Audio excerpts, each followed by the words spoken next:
Bonjour à tous, merci d'être nombreux à cette session sur AWS et le RGPD.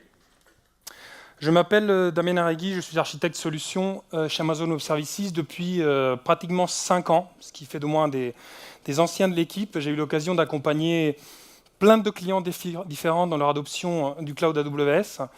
Aujourd'hui en particulier, je me focalise sur le secteur industriel avec quelques très gros clients.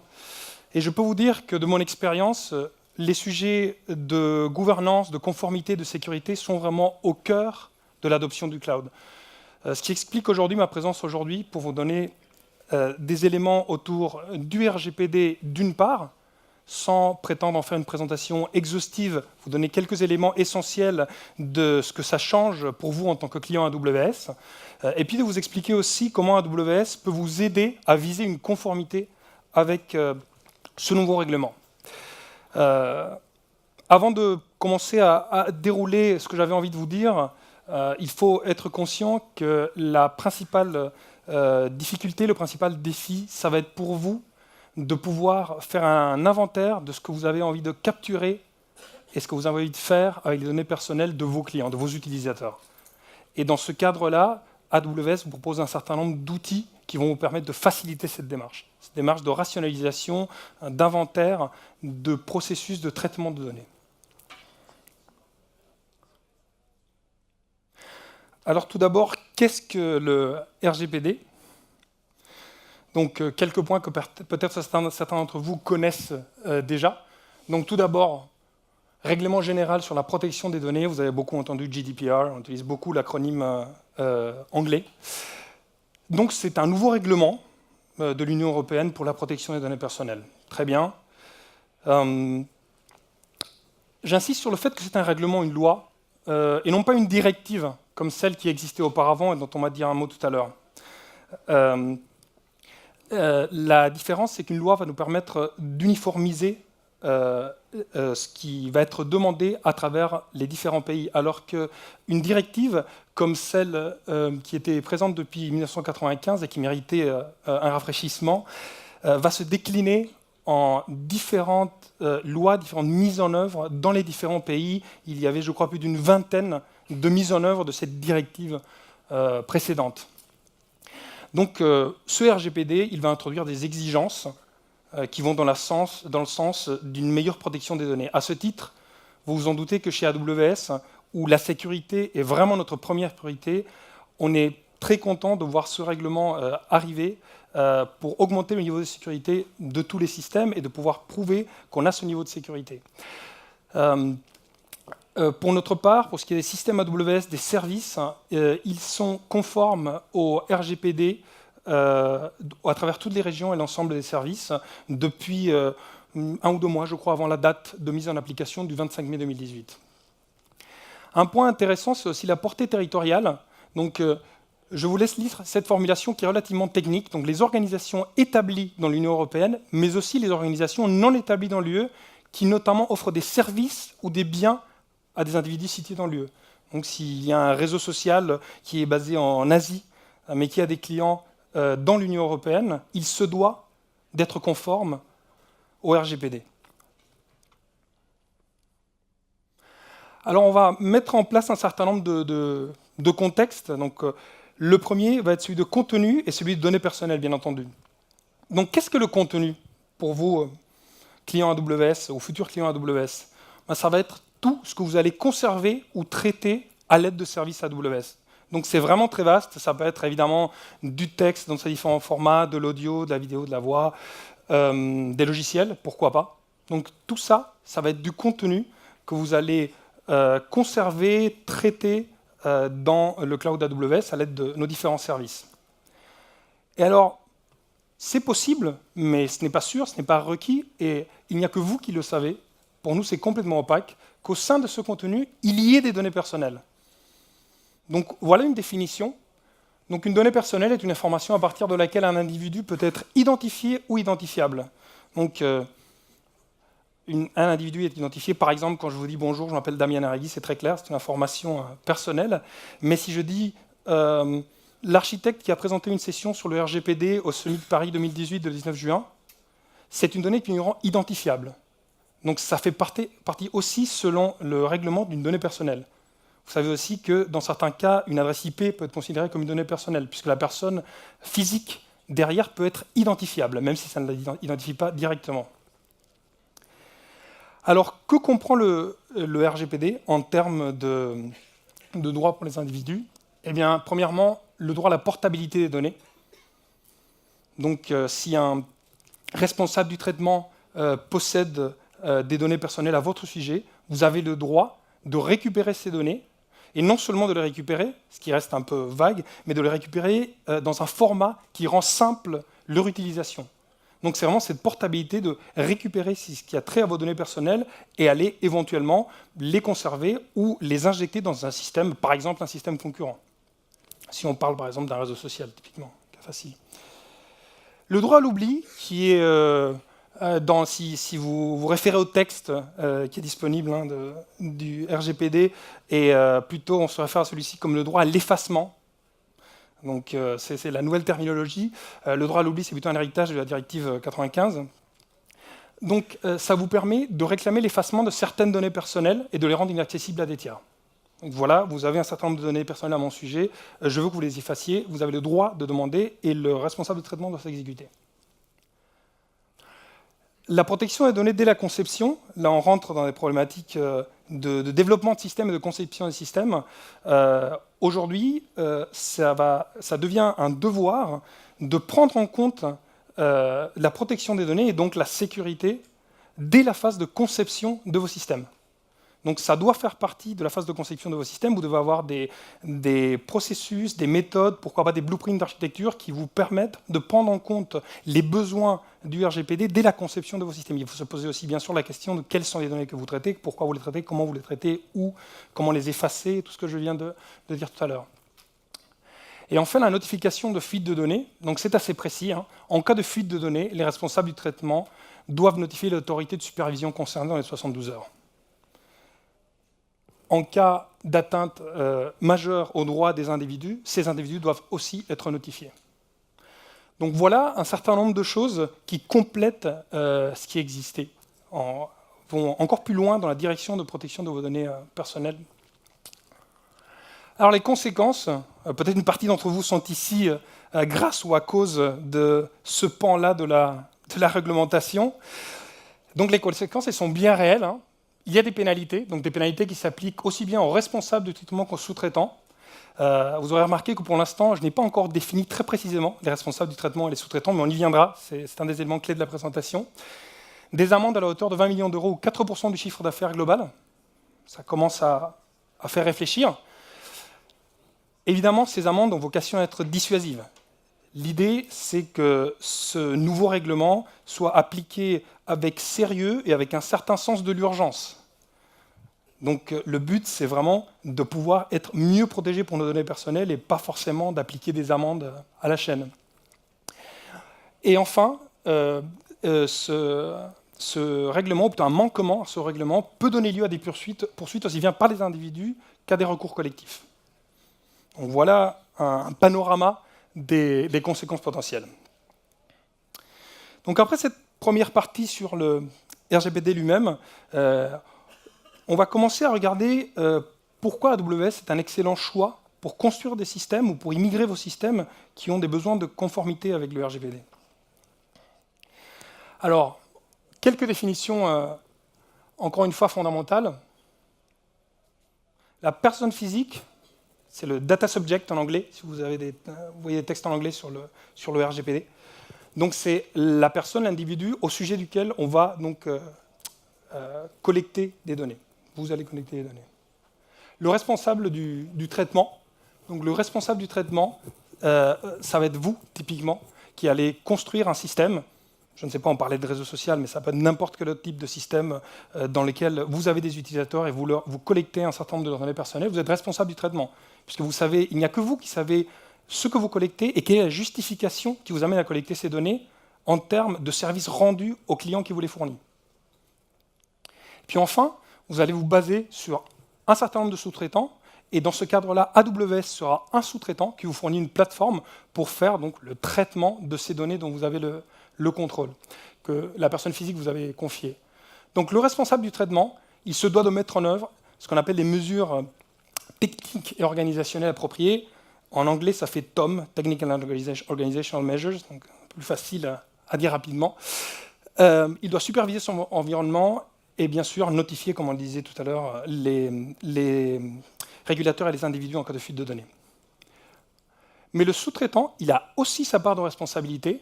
Dans ce cas, AWS est agnostique par rapport au contenu. Pour nous, c'est du contenu, que ce soit des données personnelles ou pas, que ce soit mes photos de vacances ou des plans top secrets de certains de mes clients industriels. Pour nous, c'est le même niveau de sécurité qu'on va appliquer, et donc on va mettre en œuvre nos propres mesures techniques et organisationnelles pour s'assurer du niveau de sécurité. Donc concrètement, quelles sont les choses qu'il va falloir faire en résumant les axes majeurs donc, de ce que vous demande le RGPD? Pseudonymisation et chiffrement des données personnelles, encore une fois, ce sont des bonnes pratiques. J'espère que vous n'aviez pas attendu le RGPD pour vous dire que c'est une bonne idée de chiffrer les données que vous avez sur vos infrastructures.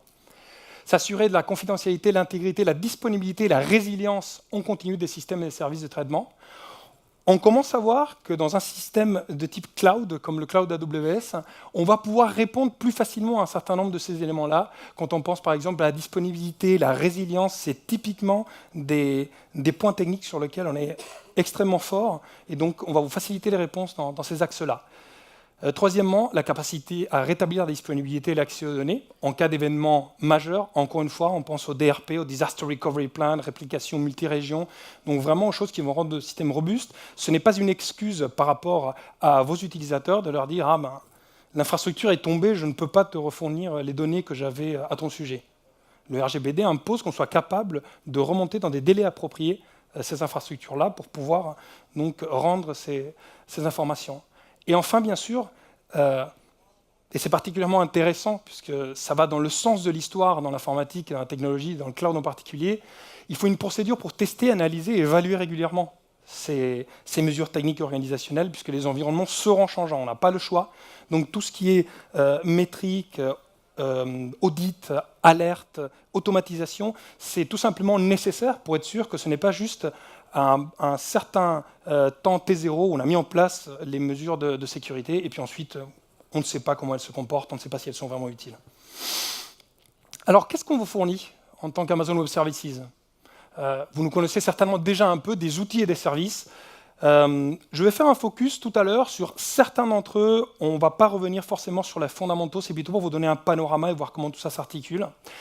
Un cadre de conformité, puisque nous sommes audités pour un certain nombre de certifications et de frameworks dans le cadre de nos services, et on vous permet de profiter, de construire par-dessus ces certifications que nous possédons.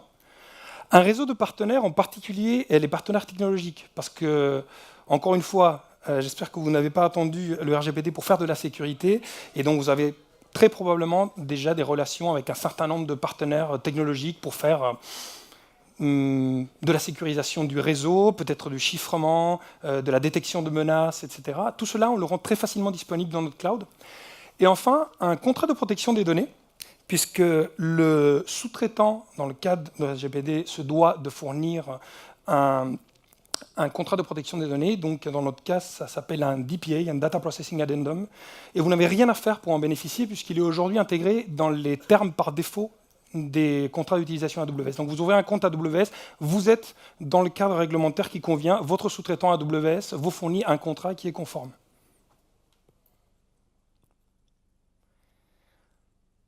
S'il n'y avait que, peut-être un seul slide à retenir de ce que je vais vous présenter aujourd'hui, c'est bien celui-là, puisque vous allez voir qu'il se traduit dans l'ensemble des utilisations possibles d'AWS. Donc c'est ce qu'on appelle le modèle de responsabilité partagée. Donc, comme vous pouvez le voir, AWS est responsable de la sécurité du cloud. Et c'est quoi cette sécurité du cloud? Eh bien, ce sont les éléments, aussi bien matériels que logiciels, auxquels nous avons un accès exclusif. Donc, les bâtiments, dans lesquels nous avons nos centres de données, les machines, les disques, le réseau, les switches, tout cet ensemble-là. La sécurité de tout ce périmètre, les services logiciels de base, donc tout ce qui est virtualisation, isolation des flux, hyperviseurs, ce sont des choses donc, qui sont sous notre contrôle et sous notre responsabilité.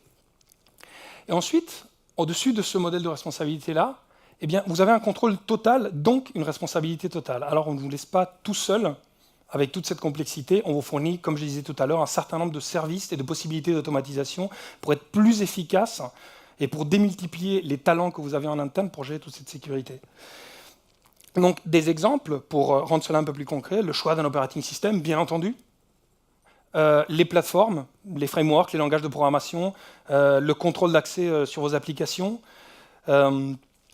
tous les aspects du chiffrement, donc que ce soit en transit, que ce soit au repos, ce sont aussi des choses sur lesquelles vous avez un contrôle total. Et puis bien sûr, les données que vous allez venir poser dans ce cloud-là, ce fameux contenu qui va avoir un aspect donné à caractère personnel ou pas. Ça, il n'y a que vous qui le savez, pour nous c'est complètement opaque. Donc voilà cette sécurité dans le cloud qui demeure votre responsabilité et sur laquelle on va vous accompagner. Donc tout ça se traduit aussi en termes de RGPD. Ne vous inquiétez pas, je ne vais pas parler de tout ceci point par point, ça nous prendrait bien plus de temps que celui qui nous est alloué aujourd'hui. Mais quelques éléments qui sont intéressants, par exemple, la gestion du consentement du sujet.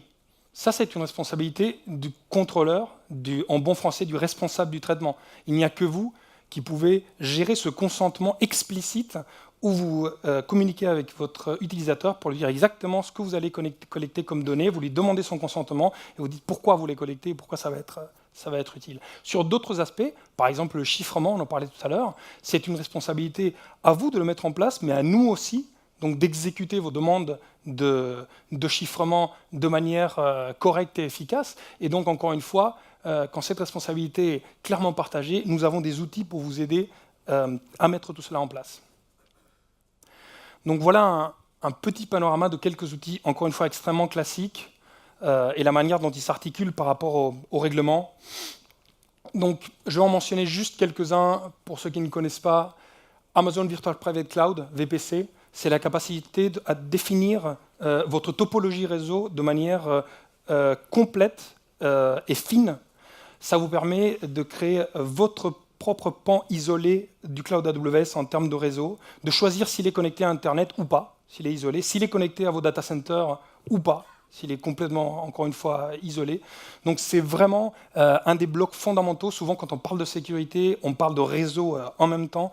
Donc c'est une des premières choses qu'on vous fournit pour pouvoir, de manière très simple, définir via des primitives, des API, un réseau qui vous est propre et qui correspond à vos besoins. Ensuite, la gestion des accès et d'identité. Quand je mentionne la gestion des accès et d'identité, il s'agit ici de la gestion des accès à la plateforme elle-même. Ça ne va pas être l'accès à vos applications, mais ça va être plutôt l'accès aux primitives qui vous permettent, par exemple, de créer votre réseau ou de lancer une machine. Donc ça va être l'exemple. Vous devez lancer un nouveau data warehouse. Eh bien, on vous propose toute une série de contrôles d'accès avec lesquels on peut faire de la fédération intégrée avec des Active Directory si vous en avez, etc. Quand on parle de sécurité du traitement, eh bien, chiffrement, c'est vraiment un des sujets essentiels que je cherche toujours à traiter très en amont avec mes clients. Un service qui est vraiment un pilier là-dedans, c'est KMS, Key Management Service. Donc c'est vraiment un service de gestion de clés. Vous savez probablement tous que le chiffrement, c'est facile. La seule difficulté, c'est la gestion des clés. Donc ce service, forcément, il vous permet de faire ça un peu plus facilement. Pourquoi ? Parce qu'il est complètement géré ou managé. Vous n'avez pas à gérer des serveurs qui vont contenir les clés, les répliquer, assurer la durabilité, la sécurisation. C'est quelque chose qui est géré complètement par nous. Et donc, ça vous permet de créer autant de clés maîtres que vous désirez. Ensuite, à partir de ces clés maîtres, il y a des clés de data, des data keys qu'on va générer. C'est une approche qu'on appelle chiffrement par enveloppe. Et ces clés data vont être utilisées de manière transparente par les autres services AWS de stockage de données pour chiffrer les données. En clair, ça veut dire que vous créez un volume disque, vous cliquez sur une checkbox et vous choisissez la clé de chiffrement et ça y est, le disque va être chiffré. Nous, on fait toutes les manipulations qui permettent d'amener la bonne data key auprès du volume, de le chiffrer, de le déchiffrer. Donc, on gère tout ça à votre place et vous gardez en même temps le contrôle total justement de ces clés maîtresses qui sont la racine de la confiance, du trust pour le chiffrement. On va plus loin, avec certains de mes clients, on a des besoins de conformité où ce service-là est suffisant, mais il faut le compléter. Donc des choses qu'on peut faire, c'est avoir des modules de sécurité physique, des HSM, qui vont être dans les data centers du client. Donc c'est le client qui prend la responsabilité de gérer les copies maîtres des clés, et il va simplement injecter les clés maîtres dans KMS pour effectuer les opérations de déchiffrage. Et dès qu'il le décide, il demande l'effacement des clés. Il n'y a plus de clés maîtres, c'est lui qui garde cette responsabilité-là. Encore une fois, quand vous pensez à la responsabilité partagée, il faut voir que dans ce cadre-là, le client prend à sa charge, comme je le disais tout à l'heure, la durabilité des clés. C'est-à-dire que si jamais il y a un problème dans la gestion de ces modules physiques où il garde ses clés et il perd la clé, c'est lui qui est responsable, autant dire qu'il a perdu les données. Donc, avec le client auquel je pense, avec qui on a eu cette discussion, il a décidé plutôt de nous confier ces clés-là. Il avait plus confiance en notre excellence opérationnelle qu'à la sienne propre. Un dernier point sur l'enregistrement des activités de traitement. Je vais mentionner un seul service, AWS CloudTrail. CloudTrail, c'est un service d'audit log sur toutes les opérations qui sont faites sur l'infrastructure. Donc tout à l'heure, j'évoquais les opérations de type création de réseau, modification de réseau, création de bases de données, de volumes disques, attachement, détachement des volumes disques sur différents serveurs. Chaque appel de ce type-là, il va laisser une trace dans CloudTrail. Donc on aura l'IP d'origine, l'heure, l'utilisateur, le succès ou l'échec de l'appel. Et ce service-là, on va pouvoir s'y référer, par exemple, pour faire du post-mortem. Il y a eu un serveur qui a été détruit, une donnée qui a circulé, qui n'aurait pas dû circuler dans S3. Donc on va pouvoir récupérer ça et voir exactement ce qui s'est passé. Et puis de manière plus proactive, on pourra aussi mettre des alertes là-dessus et donc déclencher aussi bien une alerte qu'une action à la suite d'un pattern identifié sur les accès. Avant d'évoquer un certain nombre de services particulièrement utiles pour la conformité RGPD, donc vous l'avez peut-être compris dans ce que je disais tout à l'heure, mais l'ensemble du cloud AWS, c'est un énorme data center programmable global. Donc tout est accessible via API. Et dès que c'est accessible via API, vous pouvez l'automatiser. Et j'aurais dû mettre, en fait, vous devez l'automatiser.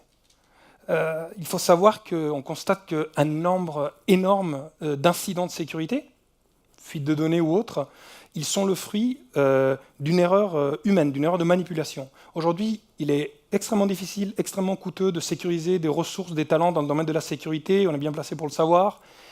Vous prenez un ingénieur sécurité, vous lui donnez à faire une tâche répétitive, voilà, avec un script, il le fait une fois, deux fois, trois fois, il regarde le document, son document Word à côté, la troisième fois il se trompe, c'est sûr.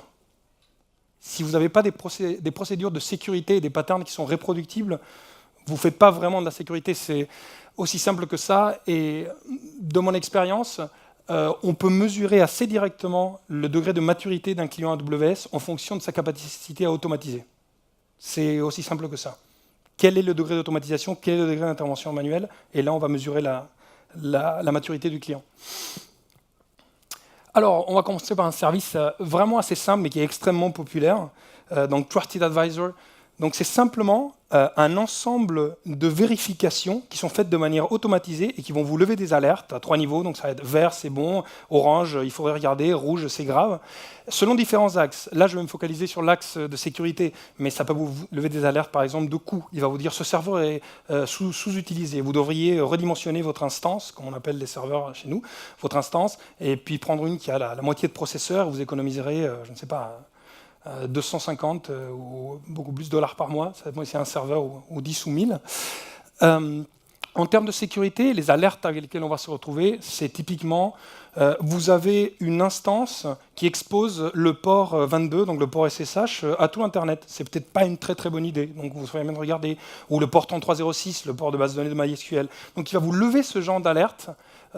Donc sur ce qui est sécurité, aussi sur ce qui est résilience, vous avez des volumes disques qui ne sont pas snapshotés, donc il va vous aider à avoir un bon niveau de sécurité et de résilience, et vous pouvez, encore une fois, je parle toujours d'automatisation, vous pouvez brancher derrière ces alertes des fonctions, en particulier des fonctions lambda, que vous connaissez certainement, et qui vont faire des actions pour remédier à ce type de problématique, comme fermer les ports qui sont ouverts de manière un peu optimiste. Alors on va passer vers des choses j'ai envie de dire, un petit peu plus avancée, plus récente, en tout cas, dans notre offre de service, dans notre chronologie d'offre de service. Donc, Amazon GuardDuty, je ne sais pas si beaucoup d'entre vous le connaissent déjà, en tout cas, c'est un service qui gagne à être connu, clairement. Donc, l'idée, c'est d'avoir un service qui va faire la détection de menaces en continu et de manière automatisée. C'est vraiment aussi simple que ça pour le mettre en place. Vous allez sur votre console, vous dites « oui, je veux mettre en place GuardDuty ». Lui va vous générer des alertes sur des comportements suspects. Alors, qu'est-ce qu'il va faire, hein? On va profiter finalement du savoir-faire qu'on a en interne. Une grande partie de ces services-là, ils sortent de chez AWS Security, donc les gens qui sécurisent nos propres infrastructures. Donc, qu'est-ce qu'il va faire, GuardDuty? Il va analyser de manière continue essentiellement 3 aspects. Les événements CloudTrail, je vous en parlais tout à l'heure, donc CloudTrail, les logs d'audit, les logs de connexion réseau. Donc voilà, où est-ce qu'on essaie de se connecter? C'est quoi les différents flows au niveau du réseau? C'est quoi les ports notamment qui sont utilisés? Ça sort de quel serveur? Ça va vers où? Ça va vers Internet? Et puis très important, les logs DNS. Donc les requêtes DNS vont dire beaucoup sur des potentiels comportements étranges au sein d'un serveur.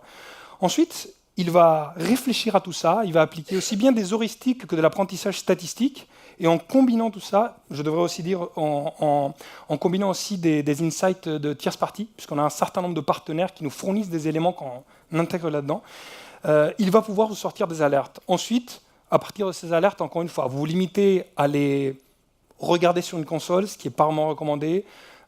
Vous faites vraiment de l'alerting systématique, et puis surtout, vous fermez la boucle en ayant par exemple des lambda AWS qui vont prendre des actions suite aux différents éléments que vous aurez pu constater de manière automatique. Donc, des exemples, ça peut être quoi? Il y a du port scanning sur vos serveurs. Donc, on regarde le réseau, on voit qu'en fait, quelqu'un fait du port scanning sur votre serveur. Et peut-être même qu'à l'aide justement de cette intelligence de tierce partie, peut-être que les IP dont proviennent ces port scanning, elles proviennent de plages d'adresses IP qui sont normalement assez suspectes, donc d'être source d'attaques de hacking. Donc voilà le genre de choses qu'on peut remonter. Ça peut aller plus loin, parce que là on est encore à la phase de scanning, mais on peut vous dire, attention, vous avez ce groupe de serveurs qui est en train de faire des requêtes DNS vers des serveurs DNS qui servent de point de rencontre pour des réseaux de command and control. Donc ça veut dire quoi? Ça veut dire qu'on est en train quelqu'un est rentré dans mon serveur et il est en train de monter une infrastructure pour faire des nids de services distribués depuis chez vous. Donc c'est toujours bon à savoir, et peut-être il y a une action à prendre de votre côté. Encore une fois, que des éléments qui vont vous aider pour la partie haute du modèle de responsabilité partagée, la partie sur laquelle vous avez le contrôle. Dernier exemple, et c'est là qu'on voit toute l'intelligence de type intelligence artificielle, si vous voulez, il va apprendre le comportement usuel de votre compte AWS. Donc il sait que d'habitude, vous lancez une certaine typologie de machine. Et si tout d'un coup, un samedi très tard, il y a un lancement d'une flotte de 10 machines avec 40 CPU virtuels, il va vous lever une alerte en vous disant « Est-ce que c'est normal ? Est-ce que vous êtes en train de lancer ce type de machine ?» Ce n'est pas du tout le comportement qu'on a constaté statistiquement au sein de votre compte.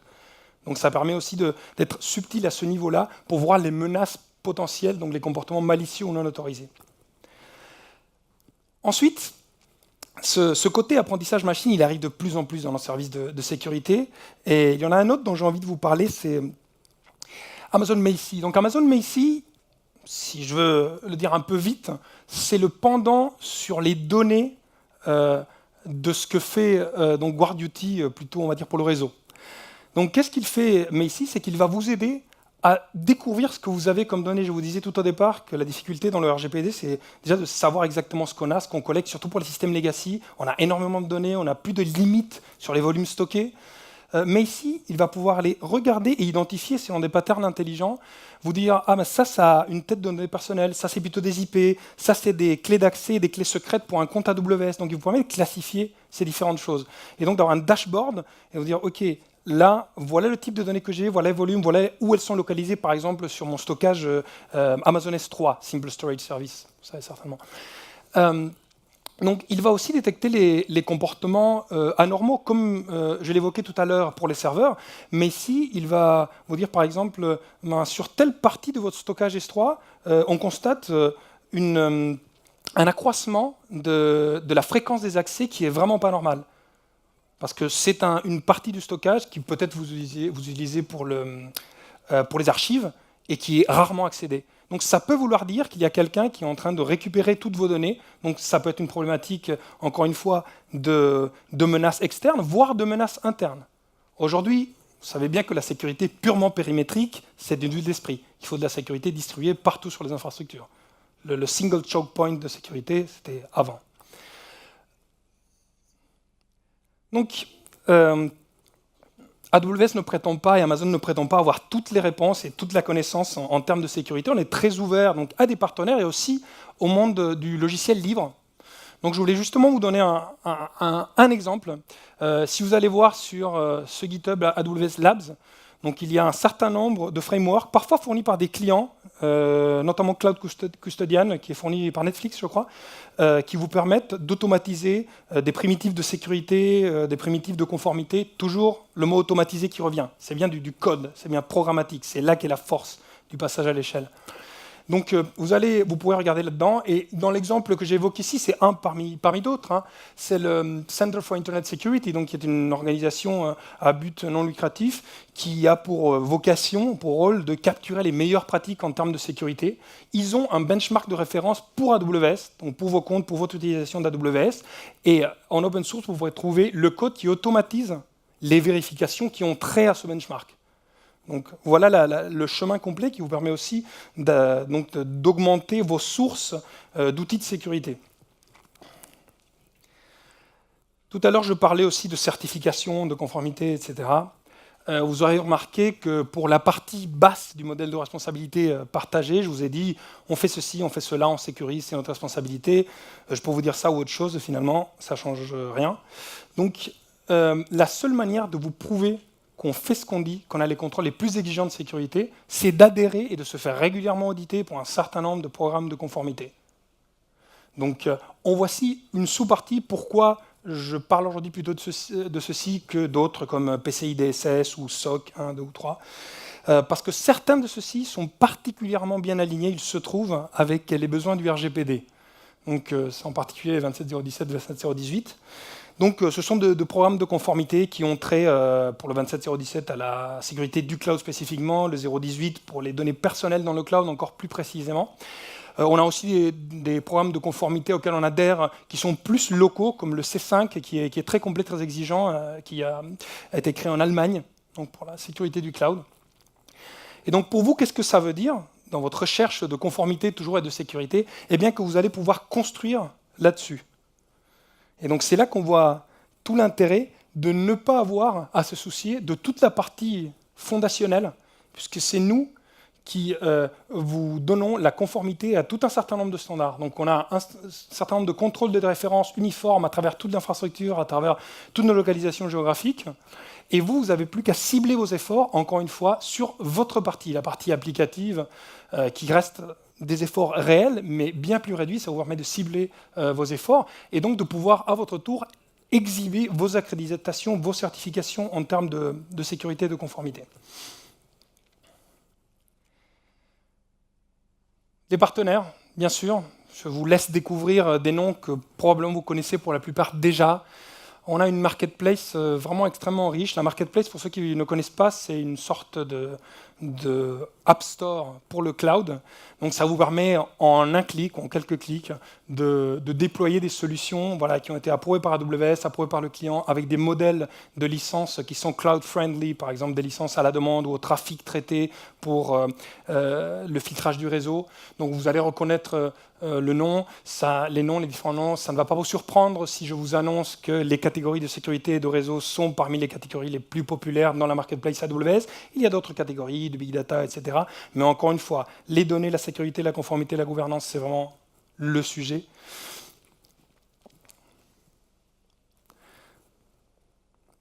Alors, plus de besoins, plus de conseils. On vous accompagne aussi. Donc, nos services professionnels, ou professional services en anglais, vous proposent des engagements de type consulting, dans ce cas-là, et qui vont vous permettre d'aller plus loin que tout ce que je vous dis en ce moment. Alors, les services AWS sont conformes avec le RGPD. Je vous l'ai dit au début, très bien. Mais est-ce que vos services sont prêts? Qu'est-ce que cela implique exactement? Donc, via ce type d'engagement, Donc on va vous accompagner dans la mise en place d'architectures techniques qui vous permettent donc de maximiser votre conformité. Donc ce qu'on va faire, c'est des revues d'architecture, si vous en avez déjà une d'architecture, présentation des services, mais beaucoup plus approfondie, et l'offre de sécurité est vraiment très très très large. Discussion autour des contrôles définis par AWS, les contrôles donc, qui sont ensuite mappés à ces certifications, par exemple les certifications ISO que je mentionnais. Des recommandations de partenaires et des solutions tierces qui vous permettent d'aller encore plus loin. Donc voilà tout ce que peut vous offrir cette offre Privacy by Design de Professional Services. Vous avez ici une adresse pour pouvoir les contacter. Alors on arrive doucement vers la fin de ce que je voulais vous dire. Il y en a beaucoup plus sur notre GDPR Center qui a une page en français, comme vous pouvez le voir. Ce que vous allez trouver, c'est notamment, enfin ce que je vous recommande tout particulièrement, c'est les livres blancs qui vont aller beaucoup plus loin sur la navigation de la conformité, des pointeurs aussi sur des livres blancs au sujet de nos propres processus de sécurité, donc savoir qu'est-ce qu'on fait, comment on le fait.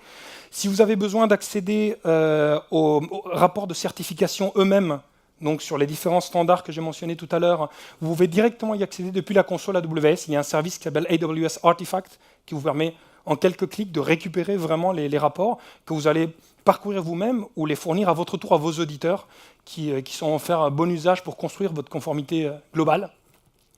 Donc je vous recommande d'aller faire un tour là-dedans. J'ai pratiquement fini. Petit rappel, pour ceux qui auraient raté un épisode, nous avons une région des data centers, une implantation physique en France depuis la fin de l'année dernière. Donc ça va vous permettre, bien sûr, si vous avez des contraintes toutes particulières, d'avoir vos données en France, c'est fait. Vous les posez en France, elles ne bougeront pas.